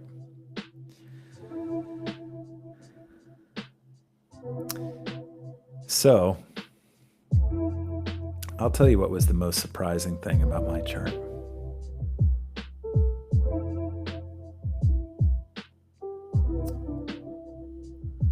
Right here. Line 3. Shame/humor. Core wound. Shame.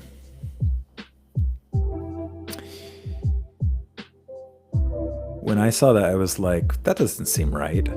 Seems like rejection is more my core wound, because I'd look across my life and I'd see different moments that I experienced rejection.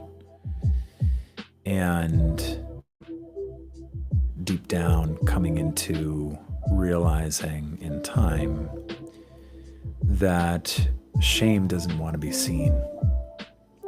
Shame's special tactic is avoidance. It wants to dance around, it wants to hide, it wants to stay hidden, it doesn't want to be seen in the light.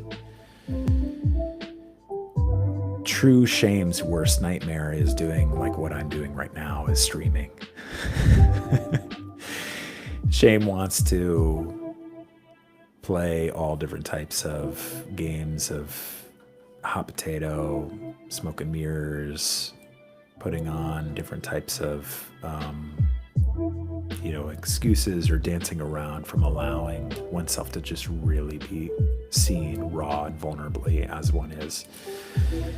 And so I came into realizing in time that partly why I was resistant to even acknowledging that shame was my core wound is because I wanted to avoid that. I wanted to avoid that was actually true. Because if I had to sit with it, shame wants to move just quick enough to not have to sit with something long enough to really feel it.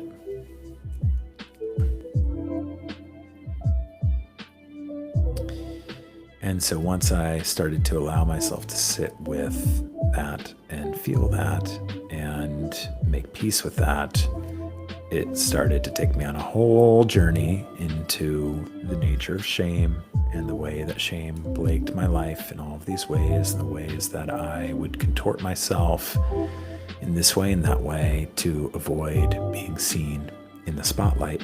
I am 6'6". I am a very tall human. And for the vast majority of my life, I completely avoided inhabiting the bigness of my structure because of shame, because I didn't want to have to stand out and be seen and deal with that spotlight of people's attention. And so even if I would be a very tall person, I would hold myself energetically in a way that would prevent people from being able to really acknowledge my presence. It's almost like a hidden in plain sight energy that I adopted.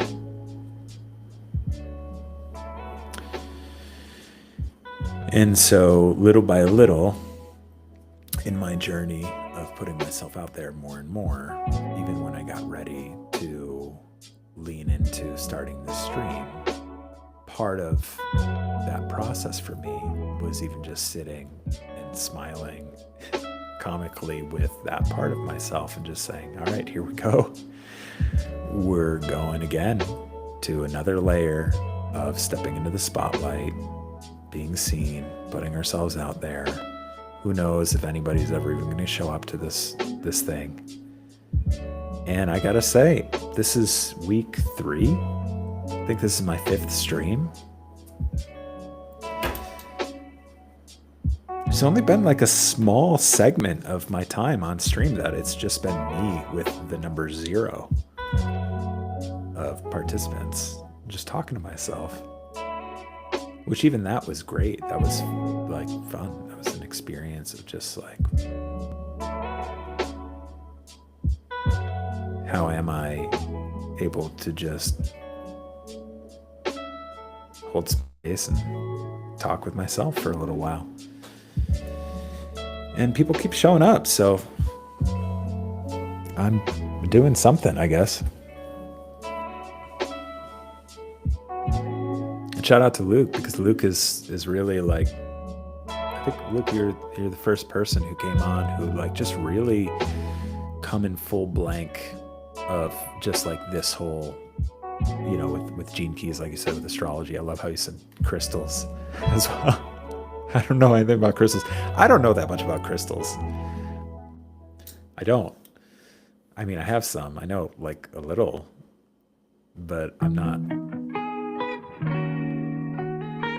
If I went to like a trivia night and they started asking questions about crystals, I'd probably only make it through like 5 to 10 of them before you'd start getting into territory where only the real bohemians would know how to answer them.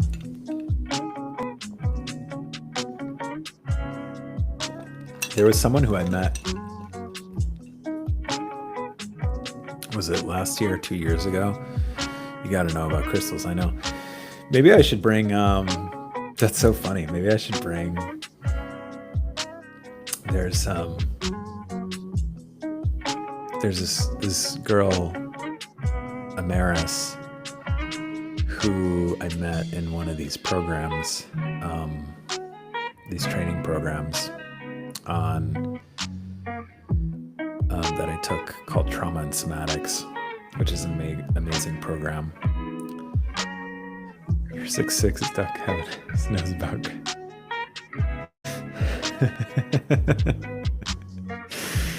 I of course strap crystals to all of my dogs. That's what generates the healing frequency on the land.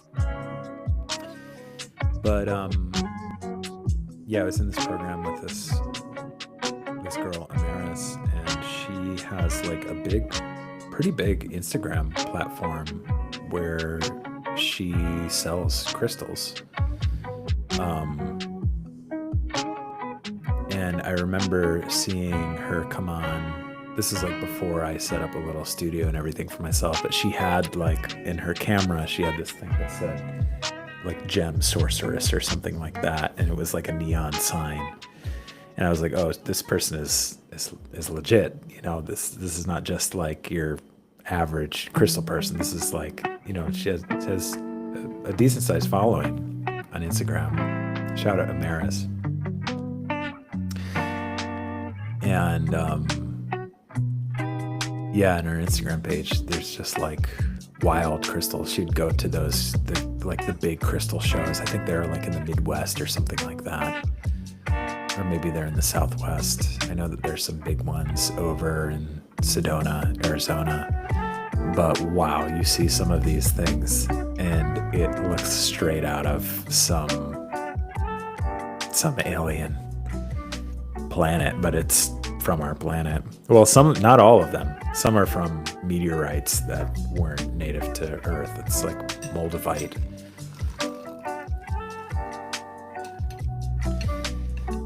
Shout out to moldavite. What a crystal. Whew.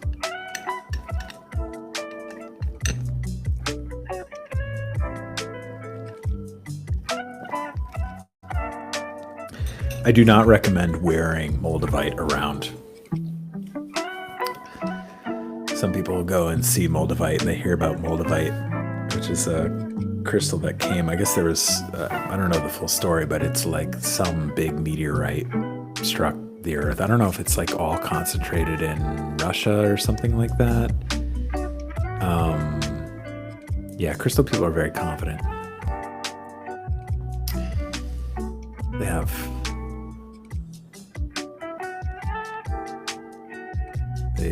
they definitely believe that they're in on something, and at some level they're right. They are in on something. But moldavite, some meteorite, I don't know if it's in Siberia or Russia or somewhere. Somebody could check it out and let me know. But it's like all of the deposit of moldavite is in whatever that area. But I had a necklace that had moldavite on it, and when I wore that at the beginning, I was like really feeling like, whoa, this is really, I could sense like there's something like really powerful about this, but it completely had me floating in the clouds. I was completely ungrounded. There's something about the energy. It's like literally like a meteorite from outer space. It was like there was a level where I couldn't hold that energy within myself. You know, a lot of people would just say, "Oh, it's just a rock." Maybe they're right.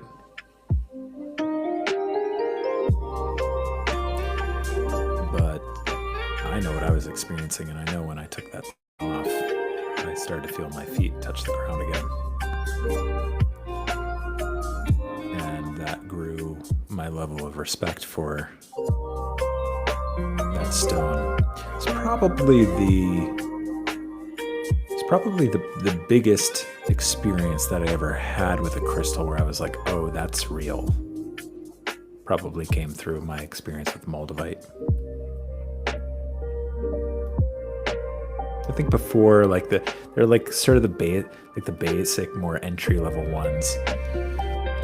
Of like, people are familiar with like amethyst or things like that. That it felt more imaginative to me. But it wasn't until I started to experience Moldavite that I was like, oh, there's something like almost like radioactive about this.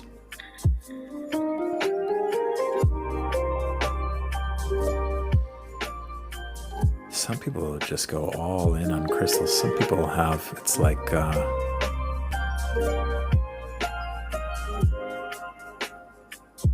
I'll show up to these shops and it's like, I want to be a crystal person when I show up to these shops. I'm like, there's a whole materia medica of stones and Chinese medicine. Absolutely, Sophia. Absolutely. Each key in the gene keys has a gemstone totem. And that's not something that I'm super familiar with. Let me see if I could find it.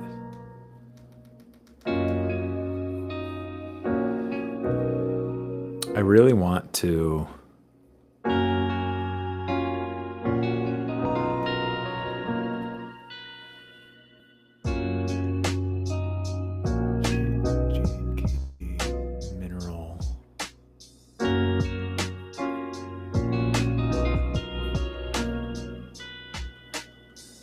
mineral totems, gene keys. Oh, crystal alphabet is what they call it.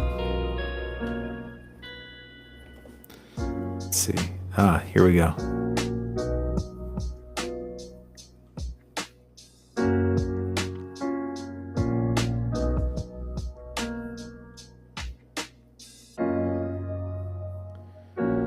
Hold on.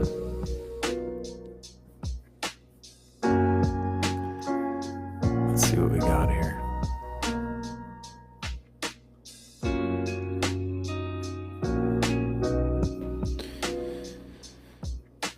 Crystal alphabet. Well, that's not going to help.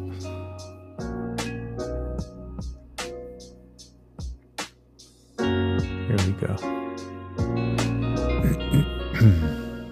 Still, it's not that clear, but yeah, you can kind of see. Graphite, quartz, copper. I would love to see which one it has Moldavite. There you go. Emerald 23. Which is my... Well, that's cool because we were talking about my chart. My life's work, 23. And whatever key is in your life's work is the sun position when you were born, the degrees of the sun in the sky when you were born. And so I'm a Taurus. I was born in May, and May's birthstone is emerald. But there are a series of different keys that traverse through the month of May. But 23 itself is emerald, which feels right. I've always felt like the best I can say is it's just like it's like a little like ring. Like I've always felt like a little, there's something about emerald. It's like, oof, like there's something that I really love about it. Beyond just like that's your birthstone. It's just like it carries a ring. If you know what I'm talking about, you know what I'm talking about.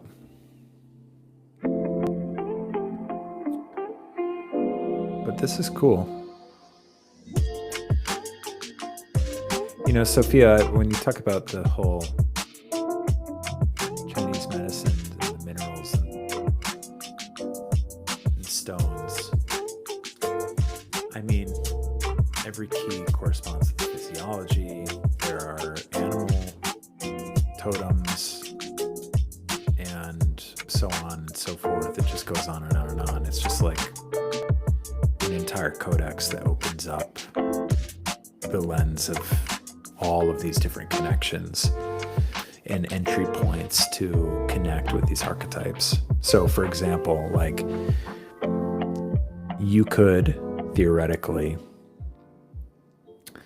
somebody could work with the gene keys and like never read the book. And I would imagine they could just like look at their chart and they could say, oh, 23 emerald. And they could just buy an emerald stone and they could just carry it around and really connect with it. And it would probably teach them something about this. Or their relationship with it would open something up for them with that. That's fascinating to me. I can't necessarily say that that is my path to go and do something with that on a regular basis, but it definitely opens up some ideas for me. I have had thoughts about getting some, like designing some giant, it's like if you go into a classic, like I went into a chiropractor's office and they have like, here's like a whole thing of like the human spine, like one of those graphics. Like I've thought myself of designing something like that in the lens of the gene keys, because I'm constantly just like pulling from the encyclopedia of my mind with this stuff, and it would be cool to be able to see everything graphically together where I could then point to it.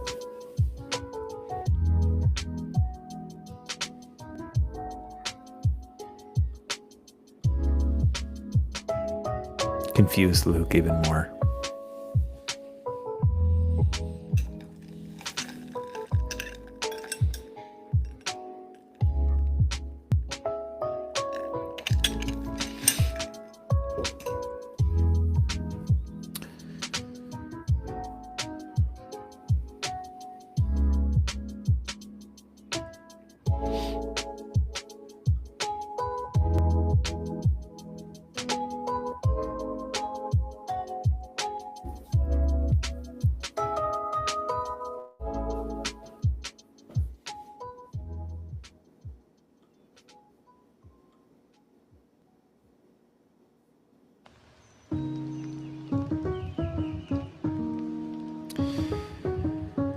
Well, it's very cool to me that people keep finding me. Though I don't know where they come from. And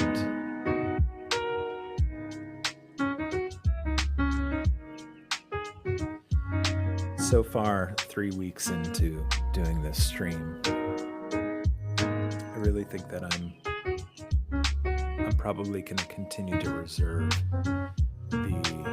the Tuesday nights for the chart time, because it just feels like there's more space to get into all of that with people. Thursday is pretty quick, like streaming Thursday mornings from 10 to 11 a.m. Excuse me. Which is the other time that I'm streaming. It goes by quickly. An hour goes by really quickly. And it's also a time that Karen is more available. You know, she's putting our son down to sleep while I'm streaming on Tuesday nights. Shout out to Karen. Thank you. Making it possible. But she has come on the last 2 Thursdays and joined me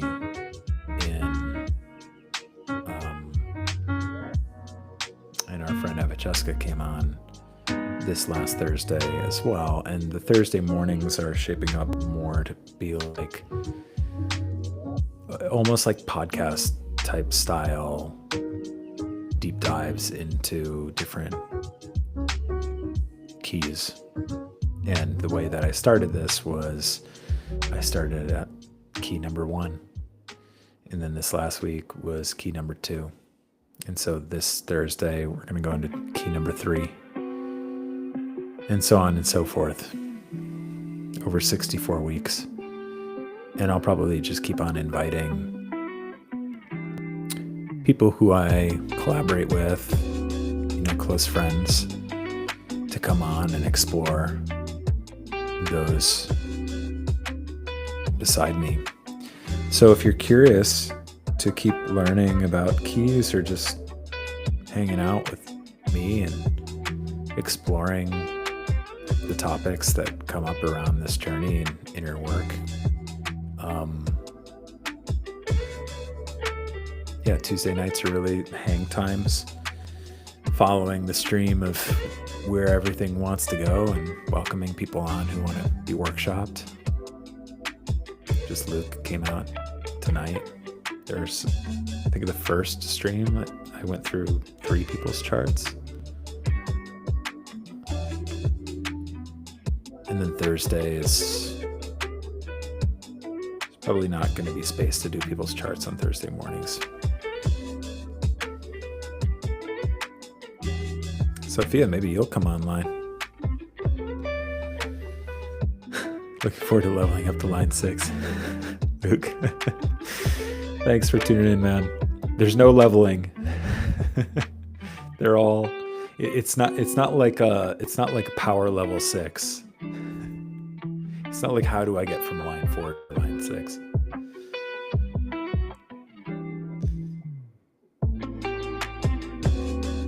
There is a bit of a journey in it, but it's definitely not like how do I level up. Though I appreciate the classic like gamer style mentality that will look towards things like that. That it's like how do we beef ourselves up.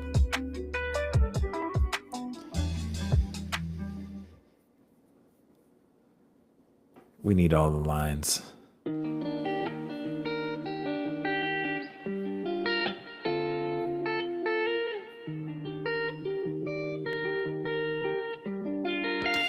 I think another thing that I want to do is I want to get, so I have to defeat the other lines.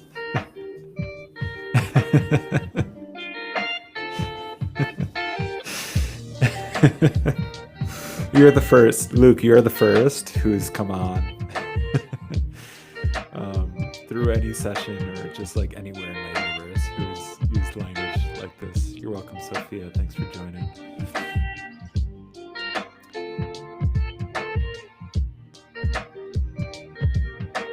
So you're, Luke, you're just opening my mind up to another way of exploring the lines. Maybe they are at war.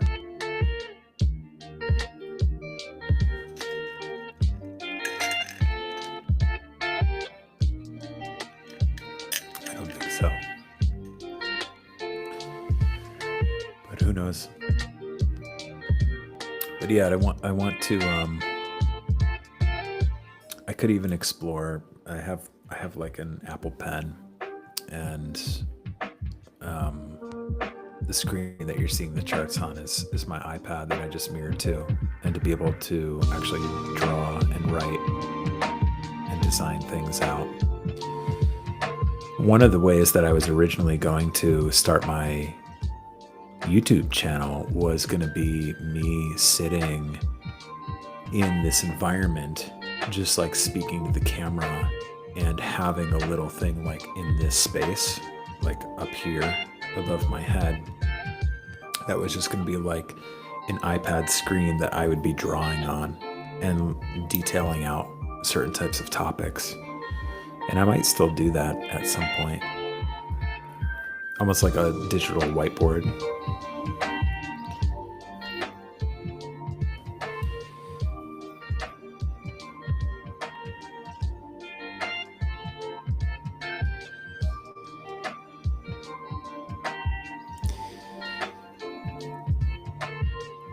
Because my life's work is to make things that are very complex simple. And I come up against edges of that again and again. So I'm really grateful to Luke because tonight was an experience for me to, in this setting on stream, to find my way of trying to bring and distill some like simple takeaways on something that can, on the surface seem like really cryptic and complex. It can be really daunting when you look at something like this.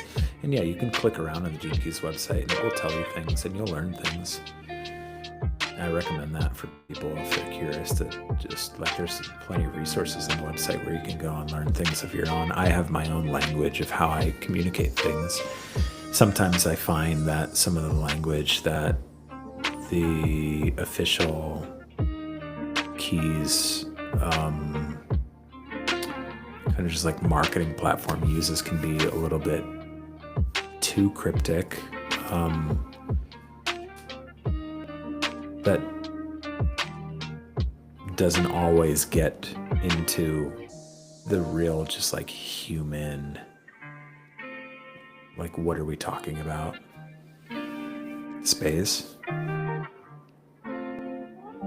And so with my work with Keys, my work with things like flight school and so on, I'm constantly sharpening my own blade in finding my ways of how can I make this so simple for people to lean into?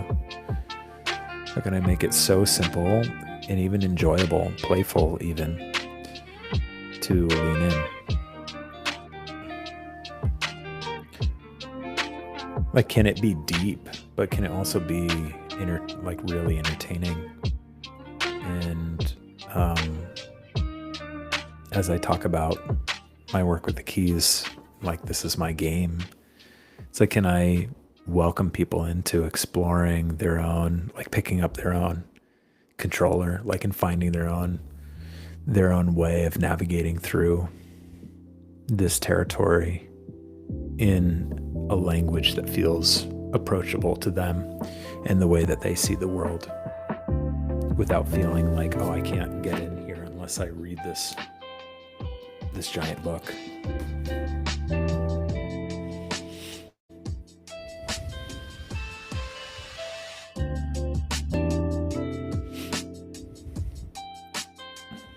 Well, I've got a few people hanging here. I'm about to wrap up. Unless anybody wants to drop any final questions or comments.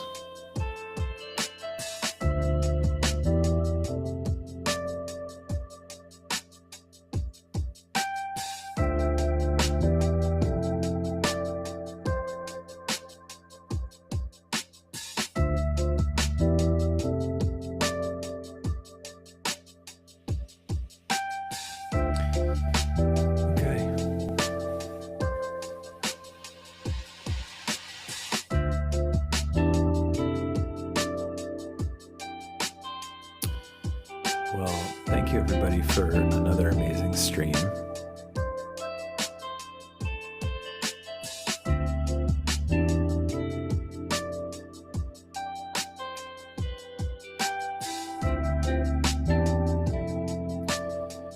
And I hope to catch you next time.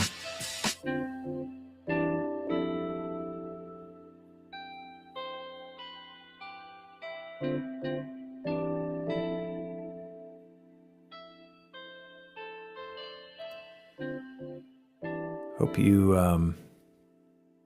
learned something about grilling kebabs on stream tonight.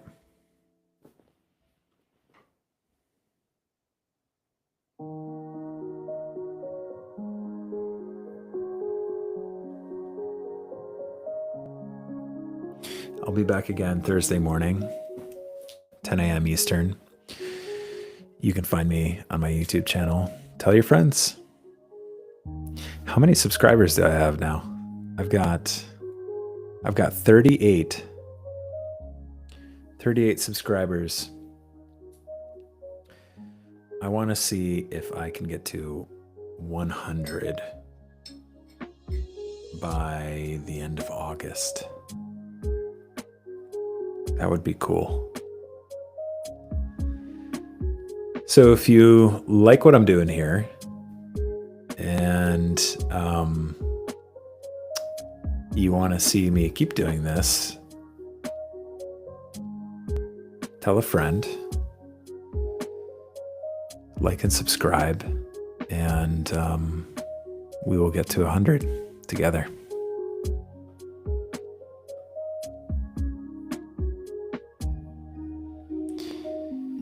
All right, everybody.